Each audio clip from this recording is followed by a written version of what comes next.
Good morning and welcome to the Bud Show. Here we go. All right. Boy, a lot of things have happened, good and bad, and I don't know, I'll tell you what started out. Basically, I lost my job the 30th, and actually it's a blessing because it was a place I didn't want to work. The people there were kind of nasty. They never gave any pay raises. And just work, and you know, in security it's a hard job to be smiley and take the brunt of people's garbage every day. So I had enough of that, but I prayed to the Lord and I said, Lord, give me a better job. I don't want to do this anymore. No. So he said, okay, today. So it's actually, I've been for almost 3 years I've been praying for that. So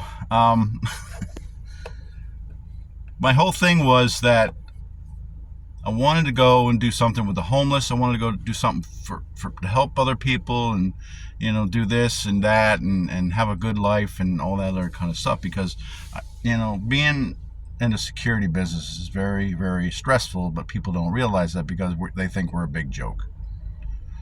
And I used to think that same thing too until I took on the responsibility of being a security guard, not an officer or whatever you want to call it. All those years. And there's a lot that goes into it. It's not just, stand there and be stupid. Yeah, no, it don't work that way. Sometimes you have to be that way so you can not get in trouble.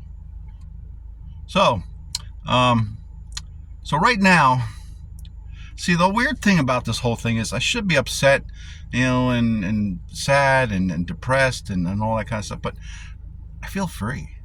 I feel a weight has been lifted off my back and my shoulders and not my tummy. It's still there, and I've been kind of just like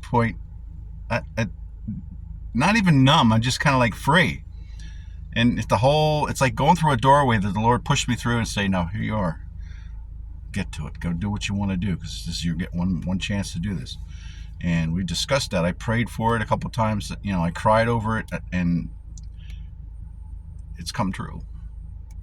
The Lord has said to go do the things that you want to do because now is your time. And I haven't really said that to anybody, but there was an incident at church. I was sitting in church just towards the end of the sermon and stuff like that, and I got a vision. And I don't like getting visions in the middle of when I'm trying to pay attention. It's like, whew. So the Lord basically gave me a vision of, actually more like he told me, he spoke to me, but I was blacked out for a while, and I don't know what, that kind of freaked me out. I didn't know if I was having a stroke or died or whatever. But anyway, so in a nutshell, he basically said, now is the time for you to move forward in your life. I am here ready to do this for you. We have to do it now. You have to be able to take the stress of what's coming. All the things that you wanted to do in the past years that you've been praying for are now coming true today. I freaked out. I was like a little kid that got a big package, a big surprise. And, after, the sermon was done and everybody was ready to go out, I went up to my friend and then I was like, oh my God, look, Jerry, look at the Lord said. He's like, well, calm down, what's the matter? So I showed him, and he's like, oh, okay, well, what does that mean? I said, the Lord's given me the permission to do what I want to do now, and he's going to help me do it. And I felt stupid a little bit because I was like out of my mind. I've never been like excited, happy, and crazed all in one ball. That's how I felt. And I was kind of like, afterwards, I was like, oh my God, people are going to go, what is wrong with these? Is he on drugs or something? And even a friend of mine, I felt bad for her, Priya. I don't know why it came out of me. I went up to her and I go, Priya, go for the lottery. And she's like, what? And so I went on and then I suddenly remembered something that, whatever pops in your mind is not always from the Lord.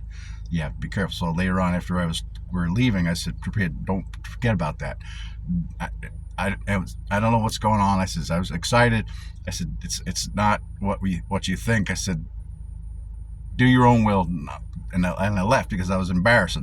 But I was on the verge of crying so hard, and I didn't want to do that. My wife Lori's looking at me like, "You okay?" I'm like, "What's going on with you? Are you sniffing something? Or are you doing?" Like, no, I don't do drugs. I don't drink.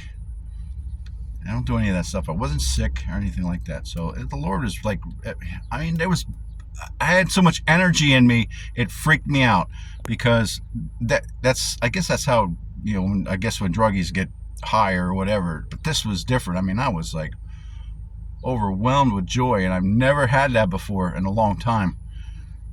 But so anyway, so this happens where I get let go because, well, I'm going to be honest with you, I was mad, disturbed, and really put down because of what the way the company works, security company, and the company that we were working for. And it was like you're constantly being crapped on and pushed away, and that's the way I felt.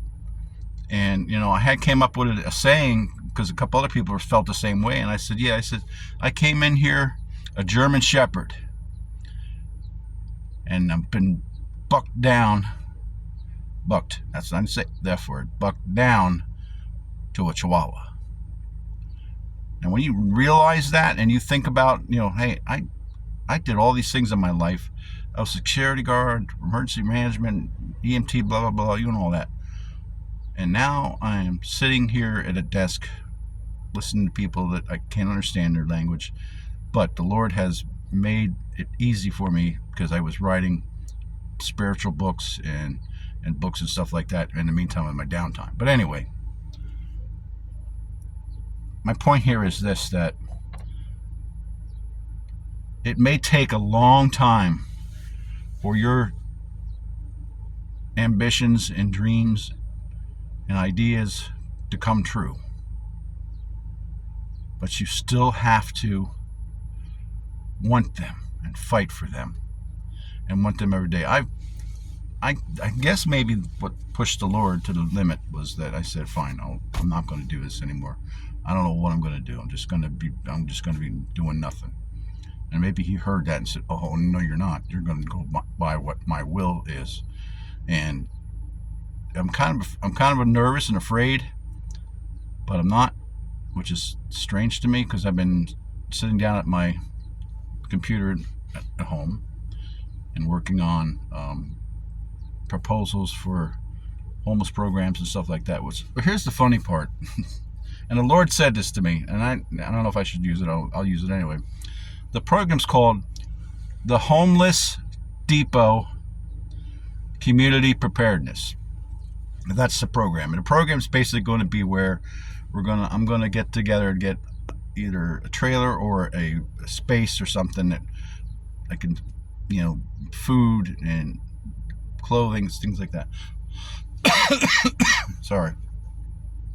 Not much as clothing and everything like that, but other things like tents, maybe some other things so they can cook with or have lights or some kind of camping kind of stuff. Because I'm more concerned about the people that are out living outside that have no place to live, have no shelter, and have to go through the extreme heat and extreme cold and the flooding and all this other things and stuff like that. That's where I'm really concerned with. But the reason I want to do something like this is it's hard. Well, let me put it this way: it's hard to go. See, I'm excited. I don't know why. I only had a little bit of coffee. So the point here is that to get these people to trust everyone, just trust the people that are trying to help them, because I don't blame them. They were in society and then they were casted out and everybody turns away from them. Oh, I don't know you. Really? According to Jesus, we're brothers and sisters no matter what color we are or what we do. We forgot about that, didn't we? Well, we won't forget that when we're face to face with Jesus being judged. And that is one of my fears, to be judged because I didn't do what I was supposed to do. But anyway, I think we all have that fear. So getting them to trust, to help them out, to get them motivated to move forward and do the things that they need to do in their life instead of living the life of squalor.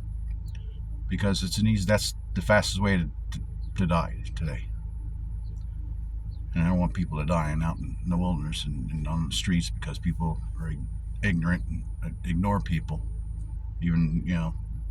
But anyway, to help them get to the point where we get them cleaned up, get them back on their feet to go out and get a job. Now, the other thing is interesting to me is when I used to work at a certain place, at a warehouse where I used to work, they had employment agencies that would come there and they would do that thing. So I thought to myself, why not implement these employment agencies, clean the people up, get them straight straight and narrow path and go forward, and bring them to these employment agencies. And I know a lot of these people there because I worked in them for many years, different places, and get them on track. Because I have a situation that I've been told, not seen, is that a lot of these state and town agencies, social agencies, kind of just go, yeah, we'll take care of you, and then they push you aside because you're just a number, and here's my money for that one. Oh, thank you. And I don't like that. Going to a agency that specializes in getting people to work, to me, is the best place to get these people to come to. And they have some kind of advocate, which would probably be me or somebody else, whoever wants to get into this. I really don't want to be a charity kind of facility or anything like that, a 501c. I don't want any of that part of it. I just want to go and do this. And I put myself into the GoFundMe thing, which I know is a waste of my time, but I'm doing everything the Lord asked me to do. Just keep doing it, and then also do videos about it and what I want to do. Because it will take some money. Because, I'm out of a job right now, so I got to work on that part of it, and also. And I really don't, and I know I don't want to go back to being a security guard because it's a waste of my life. I wasted 18 and a half years of my life. And that's all I know. And I can't go back to farming because, boy, am I out of shape. Anyway, so that's where I'm at right now with that. And the Lord keeps telling me the same thing to tell you, please. He goes, I am real. You are real.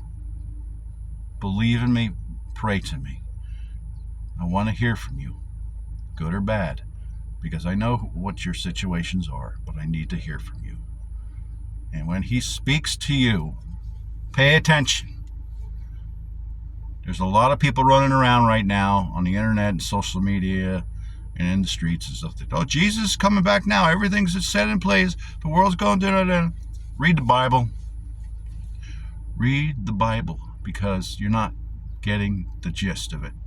And the biggest thing that we have a problem with is this. Pay attention, because I'm going to say this one time, because I don't want the government to come after me. We are being distracted purposely.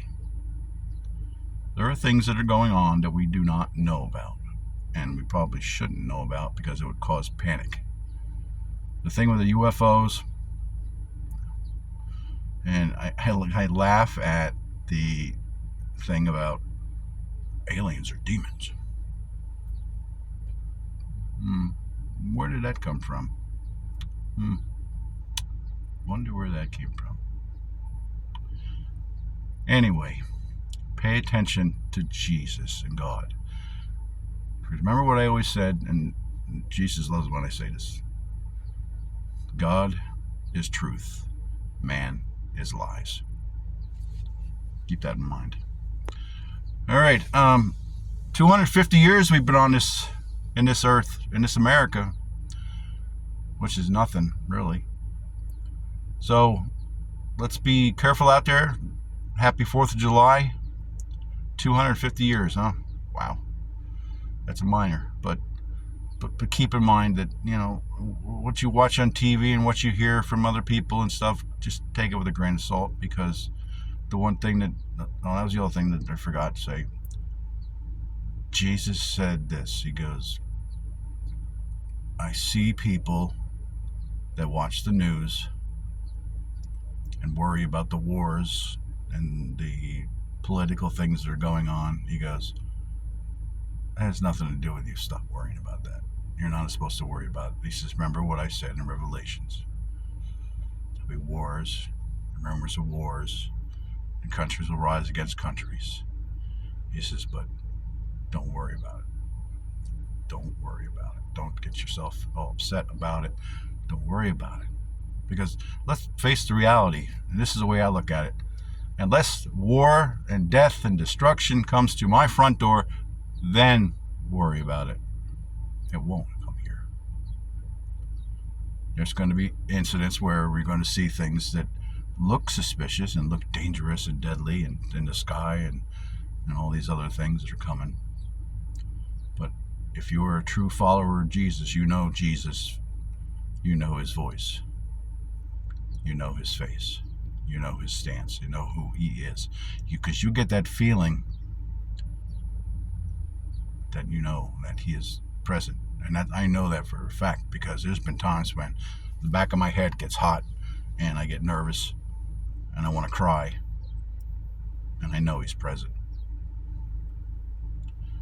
Anyway, I'm going to cut you off there because I was only going to do for like 5-10 minutes, but we're over 16 minutes now. So I want to thank everybody for